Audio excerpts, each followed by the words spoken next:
नमस्कार, रिस्पॉन्सिबिलिटी और रुपया में आप सभी का स्वागत है, जिसे पेश कर रहे हैं आर्म्स, जो कि आरसेल का डिवीजन है। आरसेल एक प्रीमियर एसेट रिकंस्ट्रक्शन कंपनी है और आर्म्स उसी का हिस्सा है। आर्म्स का काम कर्जदारों को फेयर लोन रिकवरी सॉल्यूशंस देना है। आर्म्स का सपना है कि वो भारत में एक जिम्मेदार कर्ज अदायगी की परंपरा बनाए। इसके लिए उन्होंने सोचा कि ये काम तो तभी हो सकता है जब नई पीढ़ी को इस बात की समझ हो। तो इसी कोशिश को पूरा करने के लिए आर्म्स ने सीएनबीसी आवाज की मदद से रिस्पॉन्सिबिलिटी और रुपया की शुरुआत की, जिसमें शामिल किया गया 8th और 9th स्टैंडर्ड के स्कूली बच्चों को। आइडिया था कि एक इंटरेस्टिंग तरीके से बच्चों में पैसे की तरफ जिम्मेदारी निभाने का जज्बा पैदा किया जाए, तो हमने इसे एक कॉन्टेस्ट में तब्दील कर दिया। इस मल्टी लेवल कॉन्टेस्ट के पहले लेवल में ऑनलाइन टेस्ट का आयोजन किया गया और इसमें शामिल हुए पूरे देश से कई स्टूडेंट्स। इसी ऑनलाइन टेस्ट से हमने लेवल 2 के लिए पार्टिसिपेंट्स को चुना, जिन्होंने ऑनलाइन टेस्ट में अपने अपने जोन से टॉप किया था। लेवल 2 में इन पार्टिसिपेंट्स को एक फाइनेंशियल क्विज खेलनी थी, जहां पिग ब्रेन के गिरी बालसुब्रमण्यम ने इन पार्टिसिपेंट्स के सामने रखी कड़ी चुनौती। लेवल 2 में हर जोन से 2 टीम्स को चुना गया लेवल 3 के लिए। आज लेवल 2 से चुनी गई 2 टीम्स को एक केस स्टडी दी जाएगी। ये case study loans, credit cards और दूसरे फाइनेंशियल एस्पेक्ट्स के इर्द गिर्द होगी। पार्टिसिपेंट्स को केस स्टडी का सॉल्यूशन बताना है पावर पॉइंट प्रेजेंटेशन या फिर किसी स्किट के जरिए। हमारी जूरी इन टीम्स की परफॉर्मेंस को देखेगी, परखेगी। मार्क्स सॉल्यूशन और प्रेजेंटेशन के आधार पर दिए जाएंगे। तो आइए अब हम आपको मिलवाते हैं हमारी जूरी से। आज हमारे साथ हैं एसी वर्मा, जिन्हें बैंकिंग क्षेत्र में 37 साल का एक्सपीरियंस है।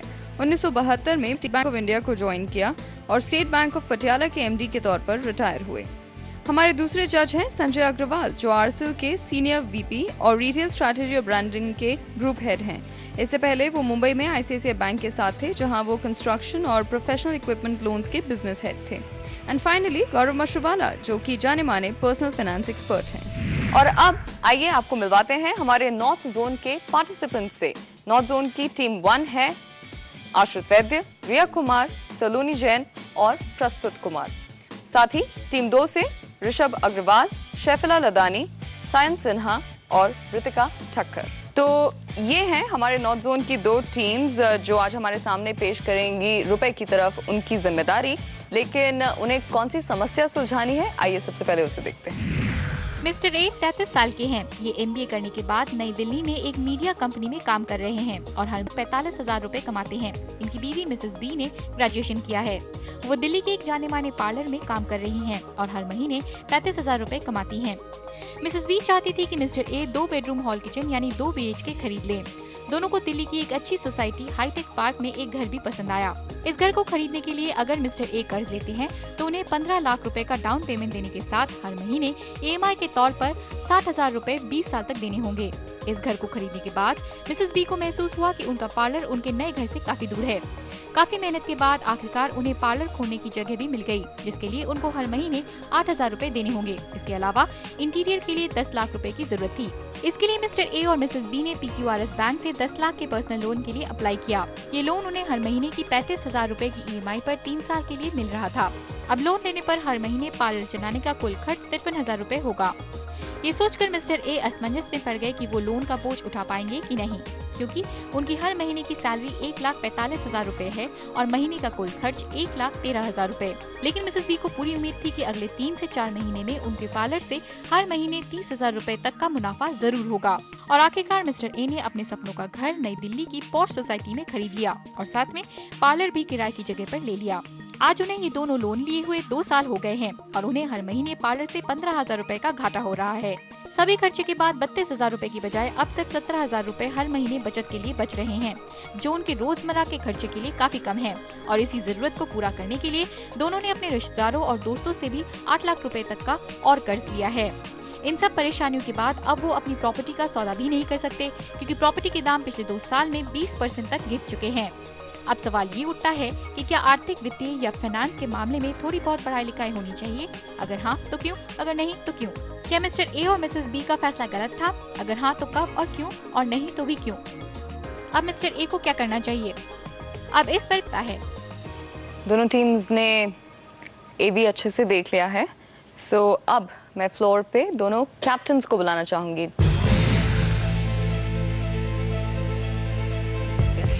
Heads. Okay, heads and tails, huh?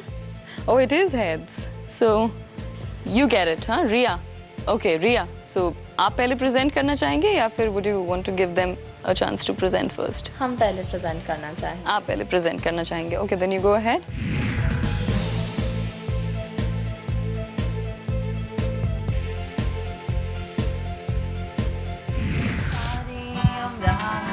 Savings करते रहे, एक पल में ये रुपए जाने कैसे उड़ गए। ना ना ना ना ना ना ना ना ना ना ना ना ना ना ना ना ना ना। Give me some advice, bring me some gain, give me another chance, I wanna be happy again. Good morning everyone. आज मैं आप सबको एक प्रेजेंटेशन दूंगा about loan default and restructuring of debt. This is a case study about my client Mr. A and his wife Mrs. B.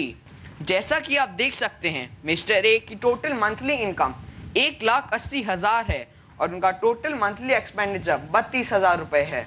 Oh, what a handsome salary. फिर तो उनके पास काफी अच्छी सेविंग्स होंगी। उन्होंने एसेट एलोकेशन तो किया ही होगा। नहीं, इन्होंने एसेट एलोकेशन नहीं किया है। इनफैक्ट इन्होंने अपनी सारी इन्वेस्टमेंट्स केवल इलिक्विड एसेट्स में की हैं। मिस्टर ए ने एक पॉश लोकेलिटी में आलीशान मकान खरीदने के लिए 65 लाख रुपए का XYZ बैंक से लोन लिया। इसकी EMI 60,000 रुपए प्रति माह निकली।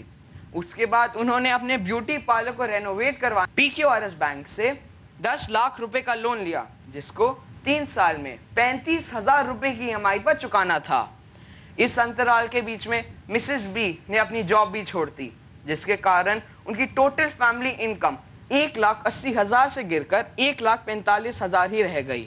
अच्छा, उनकी कोई रिश्तेदार नहीं है जो उनकी मदद कर सकते हैं?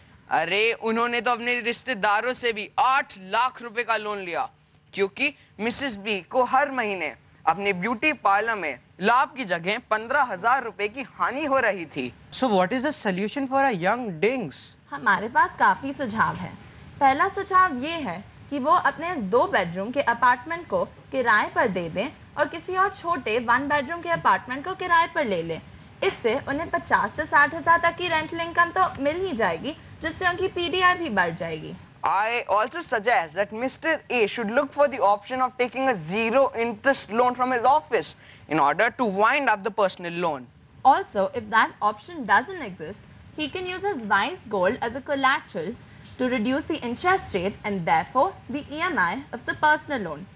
वरना वो अपने लोन की अवधियां बढ़ा सकते हैं, जिससे उनके होम और पर्सनल लोन की EMI खुद ब खुद घट जाएगी। You mean restructuring of debt? Yes. You're absolutely right. पर क्या मिसेस बी कोई नई जॉब नहीं ढूंढ सकती? हाँ, क्यों नहीं। देखिए, अगर मिसेस बी जॉब पे वापस जाती हैं तो उनकी फैमिली की इनकम में 35,000 रुपए की बढ़ोतरी हो जाती है, और अगर हम पहले सोल्यूशन की तरह उनकी रेंटल इनकम भी जोड़ दें तो उनकी टोटल सेविंग्स टोटल इनकम 2,30,000 निकल कर आती है। और अगर हम टोटल एक्सपेंसेस घटा दें जो 1,65,000 हैं, तब भी उनके पास 65,000 रुपए की एडिशनल सेविंग्स बचती हैं। पर पार्लर का क्या होगा? देखिए, मैं समझाती हूँ। यदि वो लैक्मे, रेवलॉन या किसी और कमर्शियल कंपनी को अपना पार्लर कॉन्ट्रैक्ट, तो उन्हें 20,000 तक की इनकम तो मिल ही जाएगी, जिससे उनके सारे लॉसेस कवर हो सकते हैं।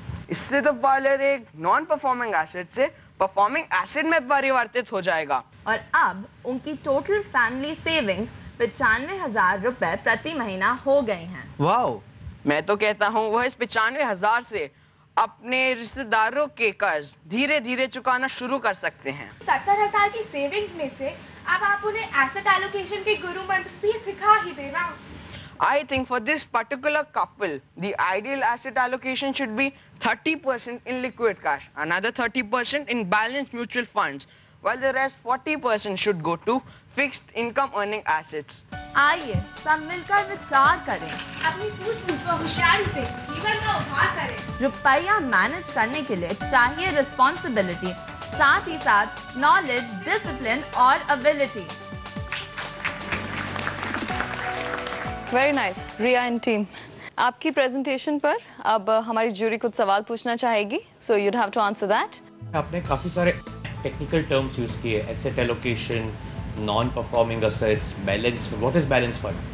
A balance fund is basically a fund in which you're investing in both equity instruments and debt instruments so that you get a bit of regular income, but also because equity is a high risk instrument, you will also get like higher returns as well. Mr. Verma? Very nicely presented, but you have gone on too many assumptions. उनके ancestral house होंगे, फिर वो दूसरा। No, sir, we said that was see, sir, our presentation basically we're discussing possible options and we haven't talked to the couple yet and we don't know what they would want. We're saying that the assumption we're just saying that if it's possible then they could do that, otherwise of course that option cannot be exercised. इनसे गलती कहाँ हुई थी? घर loan पे लेना, नया business या नया बिजनेस उधार के पैसे पे लेकर शुरू करना, कहाँ? Which was the bigger problem? Sir उनने जो सेकंड लोन लिया था वो बिल्कुल जो बिजनेस शुरू करे थे वो बिल्कुल बोरोड फंड्स पे था, वो उनका गलत था सर। वो मतलब बिजनेस शुरू करना चाहिए लेकिन बोरोड फंड्स पे नहीं करना चाहिए, आप ये कहना चाहते हैं? मतलब ideally 30 to 45% then you good. तो ये आपके प्रेजेंटेशन में नहीं आया था, लेकिन आपने मुद्दा बड़ा अच्छा उठाया है, बहुत अच्छा जवाब दिया इसका कि हिंदुस्तान में जब तक लोग एंटरप्रेन्योरशिप नहीं शुरू करेंगे इकोनॉमी नहीं ग्रो करेगी। तो ये थी टीम 1 जिन्होंने म्यूजिक के सहारे, अपनी प्रेजेंटेशन के सहारे, अपनी स्किट के सहारे अपनी सॉल्यूशन को जजेस के सामने रखा और बहुत ही बेहतरीन प्रेजेंटेशन दिया भी। लेकिन अभी टीम 2 का परफॉर्मेंस देखना बाकी है, वो हम देखेंगे इस छोटे से ब्रेक के बाद।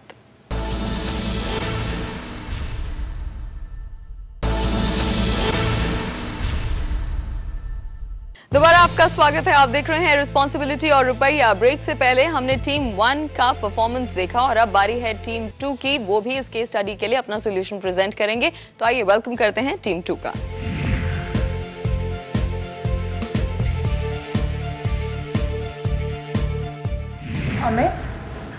अमित, तुम सुन रहे हो ना? हाँ। अमित, मैं सोच रही हूँ कि इसी लोकेलिटी में अपना पार्लर शुरू कर लेते हैं। तुम्हें तो पता ही है आजकल यहाँ लोग मुझे पहचानने लगे हैं और मेरे पास काफी एक्सपीरियंस भी है, तो हमारा पार्लर जल्दी ही हिट हो जाएगा। ठीक है, पर पैसे कहाँ से आए? लोन ले लेते हैं ना, तुम्हें तो पता ही है आजकल लोन कितनी जल्दी सैंक्शन हो जाते हैं। Hello, good morning. याद भी है हमने इस लैविश घर को खरीदने के लिए एक लैविश लोन ले रखा है जिसकी EMI 60,000 रुपए है। कोई बात नहीं, पार्लर से भी तो पैसे आएंगे। और क्या तुम नहीं चाहते कि मैं अपना खुद का पार्लर शुरू करूँ? तो पार्लर से कितने इनकम आएगी? 30,000 रुपए तो समझो आ ही गए। श्योर? हाँ, मैंने सब कैलकुलेट कर लिया है, कोई गड़बड़ नहीं होगी। हम कल ही लोन के लिए अप्लाई कर लेते हैं। चलो ठीक है। 2 years later.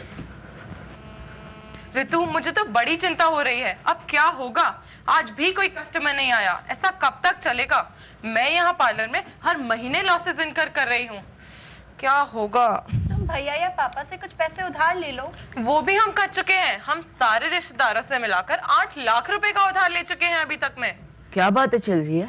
बीना काफी डिस्टर्ब्ड है और वो बहुत गिल्टी भी फील कर रही है क्योंकि उसकी वजह से तुम पर बहुत ज्यादा बर्डन आ गया है। इस महीने भी पार्लर में 15,000 रुपए का लॉस हो गया और जो 10 लाख रुपए का लोन लिया था पार्लर सेटअप करने के लिए वो भी अभी चुकाना बाकी है। अरे हाँ, लोन से याद आ गया, तुम्हारे भैया का ना फोन आया था, वो पूछ रहे थे कि हम उनके पैसे कब लौटाएंगे। जब आप दोनों इतने परेशान हो तो किसी फाइनेंशियल एडवाइजर को क्यों कंसल्ट नहीं करते? Yes Ritu, I agree with you. Next day in the financial advisors office मैंने आप दोनों का केस बहुत ही नजदीकी से देखा और मैंने जाना कि आप दोनों की इतनी बढ़िया आय थी, पर उसके बाद भी आप एक डेट चक्रव्यूह में फंस गए। शायद आपको पता नहीं होगा, पर आपकी EMI आपकी मंथली इनकम के 65% थी, पर आइडियली वैसे 20 से 30% होनी चाहिए।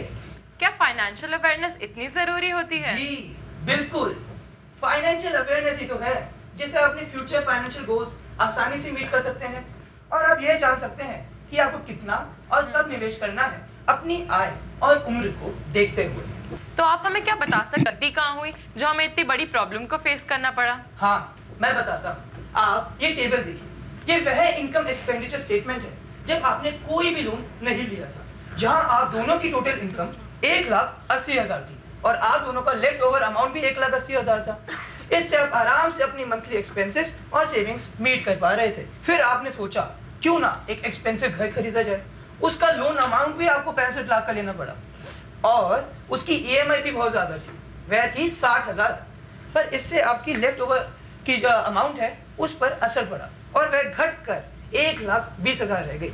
जहां आपने थोड़ी बहुत छोटी मोटी गलतियां करी। पहली गलती जो आपने करी वह यह थी कि आपने घर गलत टाइम पर खरीदा। अगर आप थोड़ी सी देर और करते तो आप सेविंग्स भी और एक्युमुलेट कर पाते और at that time property rates were at there all time high, तो शायद प्रॉपर्टी के रेट्स भी नीचे आ जाते। दूसरी गलती जो आपने करी वह यह थी कि आपने बहुत ही एक्सपेंसिव घर खरीदा, उससे आपका लोन अमाउंट भी इतना ज्यादा था और जैसा हमारी प्रेजेंटेशन का तीसरा कॉस्ट बताता है, आपने अपनी सारी की सारी 5-6 साल की सेविंग एक डाउन पेमेंट में ही एग्जॉस्ट कर दी। लेकिन हमने जब ये घर खरीदा तो हमारी सेविंग्स 15 लाख थी। Wasn't that enough? नहीं अमित, बिल्कुल नहीं। इतनी बढ़िया आय थी आपकी, इसके सामने 15 लाख इतने अच्छे नहीं हैं। जबकि यह दिखाता है कि आपने प्रूडेंटली इन्वेस्ट और सेव नहीं किया। In fact, I think your decision to start parlor was very hasty. Why? क्योंकि आपके पास अपने कुछ सेविंग्स ही नहीं थी। आपने अपना पूरा का पूरा पार्लर 100% borrowed फंड से शुरू किया। ये एक गलत डिसीजन था। चलिए छोड़िए, जो हुआ सो हुआ। चलिए अब हमारी कंपनी की डेट मैनेजमेंट एक्सपर्ट मिस प्रकृति जी आपको इस कठिन प्रॉब्लम के सॉल्यूशन से ब्रीफ करेंगे। First of all, you can rent out your current property and move into a 1 BHK flat in a less posh locality where the rent is not so exorbitant. तो हमारे पास जो घर है वो हमें कितना रेंट देगा? सर आप इस घर से कम 30,000 का रेंट एक्सपेक्ट कर सकते हैं। साथ ही जिस 1 BHK में आप रहने जाएंगे वहाँ का रेंट 8 से 10,000 होगा, जिससे आपको हर महीने 20,000 रुपए की एडिशनल सरप्लस मिलेगी। साथ ही मैं सजेस्ट करती हूँ कि मैम को अपना पुराना जॉब वापस ज्वाइन कर लेना चाहिए ताकि 35,000 की एक्स्ट्रा इनकम आपके घर में वापस आना शुरू हो जाए। पर फिर मेरे पार्लर का क्या होगा? Do I have to shut it down after all the investments I've put in? Ma'am आपको ऐसा ही करना चाहिए। बीना जी, मैं समझता हूँ इन 2 सालों में आपने अपने पार्लर पे सारे परम्यूटेशन कॉम्बिनेशन तो लगा ही डाले होंगे, पर तब भी दुख से इस महीने भी आपके पार्लर ने 15,000 का लॉस दिया है। यह दिखाता है कि आपकी पार्लर की बुनियाद या फिर आपकी बेसिक बिजनेस मॉडल में ही कहीं ना कहीं फॉल्ट आ रही है। मिस्टर लाल, मैं आपकी बात समझती हूँ, पर मैं उसमें 10 लाख रुपए ऑलरेडी इन्वेस्ट कर चुकी हूँ, तो क्या वो पैसे मेरे पानी में चले जाएंगे? नहीं मैम, आप अपने पार्लर के फर्नीचर और इक्विपमेंट को कम से कम 2 लाख रुपए में बेच सकती हैं, जिसमें से 80,000 रुपए आप इमरजेंसी फंड में पार्क कर सकती है, क्योंकि अब आपके पास कोई भी इमरजेंसी फंड नहीं है। साथ ही जो 1,20,000 रुपए बचेंगे उससे आप अपने पर्सनल लोन की प्रीपेमेंट कर सकती हैं। आपके लोन का अमाउंट 10 लाख का था, जिसका टेन्योर 3 साल था। आप जब 1,20,000 रुपए वापस कर देंगे तो आपको बैंक को सिर्फ 3 लाख रुपए देने होंगे, जिसे आप 12 इंस्टॉलमेंट्स में दे सकते हैं। पहले आपकी EMI जो है वो 35,000 बनती थी, लेकिन प्री पेमेंट की वजह से वो 25,000 होगी, जिससे आपको हर महीने आप 10,000 का एक्स्ट्रा सरप्लस मिलेगा। तो फिर हमारे रिश्तेदारों से लिए गए कर्ज का क्या होगा? आप हर महीने उन्हें 60,000 रुपए वापस कर पाएंगे। पर हमारे पास उनको हर महीने 60,000 रुपए देने के लिए कहाँ है? जब आप अपना जॉब वापस ज्वाइन करेंगे और अपने घर को रेंट पे देंगे तो आपको 65,000 की एक्स्ट्रा इनकम होगी, जिससे आपकी टोटल इनकम बढ़कर 2,10,000 हो जाएगी। आपके एक्सपेंसेस में आपके होम लोन की EMI 60,000, पर्सनल लोन की EMI 25,000, अपने रिलेटिव से लिए हुए लोन के लिए 60,000 और अपने घर के रेंट के लिए 10,000, जिससे आपके टोटल एक्सपेंसेस 1,55,000 की जो लेफ्ट ओवर इनकम होगी वो 55,000 होगी, जिसमें से आप 10,000 रुपए अपने इमरजेंसी फंड को ग्रो करने के लिए रख सकते। तो फिर क्या हमारी जिंदगी पहले जैसी हो जाएगी? हाँ सर, आप 13 से 14 महीने के अंदर सभी लोन से मुक्त हो जाएंगे सिवाय होम लोन के। साथ ही मैं सजेस्ट करती हूँ कि अब से आपको अपनी इनकम को सेव करना शुरू करना चाहिए और एक इक्विटी, डेट और इंश्योरेंस का पोर्टफोलियो क्रिएट करना चाहिए, जिससे आप अपने फ्यूचर फाइनेंशियल गोल्स को बिना किसी समस्या के मीट कर सकें। थैंक यू मिस्टर प्रकृति। दोस्तों, हमारा कंक्लूजन यह निकलता है कि फाइनेंशियल अवेयरनेस है आज का नारा, टिका है इस पर विश्व ये सारा। अमेरिका हो या भारत हमारा, हर कोई है इस चक्रव्यूह का मारा। हम सबका है आज ये फर्ज, नहीं लेना अपनी क्षमता से ज्यादा कर्ज। आओ मिलाएं हम सब अपने हाथ और कर दिखाए चमत्कार। बीना और अमित की कहानी अब नहीं होगी रिपीट, क्योंकि रुपया देता है रिस्पॉन्सिबिलिटी। यही है आज की सीख। धन्यवाद।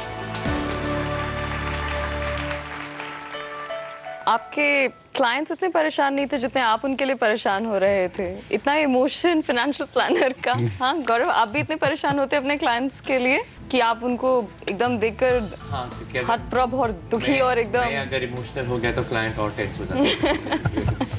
आप लोगों ने कहा था कि मकान बड़े गलत समय पर लिया जब प्राइसेस बहुत ज़्यादा थे। ये तो आज रेट्रोस्पेक्ट में दिखाई दे रहा है कि उस टाइम पर दाम ज़्यादा थे। जब मकान लेते हैं क्या उस वक्त हम पता कर सकते हैं कि आज के बाद दाम गिरेंगे या चढ़ेंगे? मैं समझता हूँ कि तब जैसे कि प्रॉपर्टी रेट्स में एक साइकिल आती रहती है और उस वक्त एक बहुत ही बढ़िया मतलब प्रॉपर्टी रेट एकदम से ज़्यादा बढ़ रहा है। मतलब कि जो उनका जो असली डिवेलपर है वो एक मतलब किसी भी एक एडवाइजर से, रियल एस्टेट एडवाइजर से पूछ सकते थे कि is this the right time to buy the property. ये बच्चों को जो फाइनेंशियल लिटरेसी की बातचीत हो रही है, ये कब, कैसे और कौन कर सकता है? सर एक तो बहुत ही अभी बढ़िया हमारा है ये प्रोग्राम निकाला है, ये बहुत अच्छा है, रिस्पॉन्सिबिलिटी रुपया। इससे हमारी इतनी फाइनेंशियल लिटरेसी हो गई, इतनी नई टर्म्स पता चल गई। साथ ही सर एक सॉल्यूशन और निकल सकता है जो हम चारों अभी डिस्कस कर रहे थे पहले, कि हम स्कूल में भी एक नया सब्जेक्ट ला सकते हैं अब जस्ट थोड़ा बहुत, क्योंकि सर 11th में हमारा जैसे कॉमर्स फील्ड शुरू होती है, that is a totally new world. तो हम 9th या थोड़े जब हम मैच्योर हो जाएं तो एक छोटा सा ही हमें बता सकते हैं कि हमें और आगे कैसे करना चाहिए, और फाइनेंशियली थोड़ा सा लिटरेट उसी वक्त बुनियाद शुरू हो जाना चाहिए। तो यहाँ पर अब दोनों टीम्स अपनी अपनी प्रेजेंटेशंस जजेस के सामने रख चुकी हैं और जजेस को दोनों ही टीम्स का प्रेजेंटेशन पसंद भी आया है, लेकिन विनर तो एक ही होगा और ये विनर कौन है ये हम आपको बताएंगे इस ब्रेक के बाद।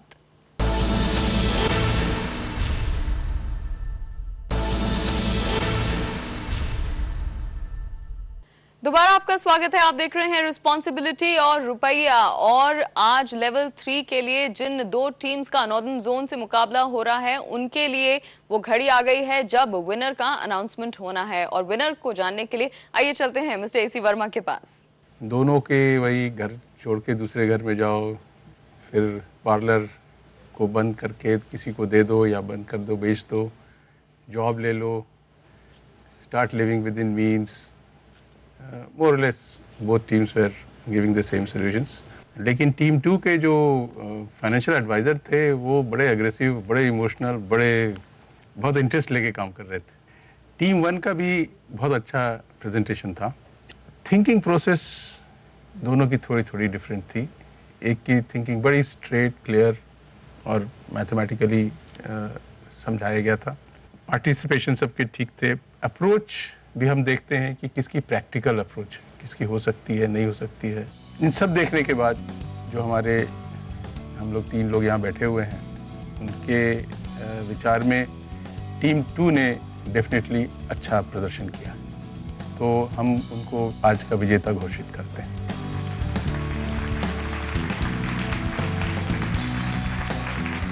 तो ये थे लेवल 3 के नॉर्दर्न जोन की दो टीम्स के बीच का मुकाबला। अब अगले हफ्ते आपसे मुलाकात होगी और हम ईस्टर्न जोन की दो टीम्स से मुलाकात करेंगे। आप भी बने रहिएगा इस पूरी रिस्पॉन्सिबिलिटी और रुपया की मुहिम के साथ, क्योंकि इन बच्चों के साथ एक नई पीढ़ी उभर कर आ रही है जो रुपए की तरफ अपनी जिम्मेदारी निभाकर दिखाएगी।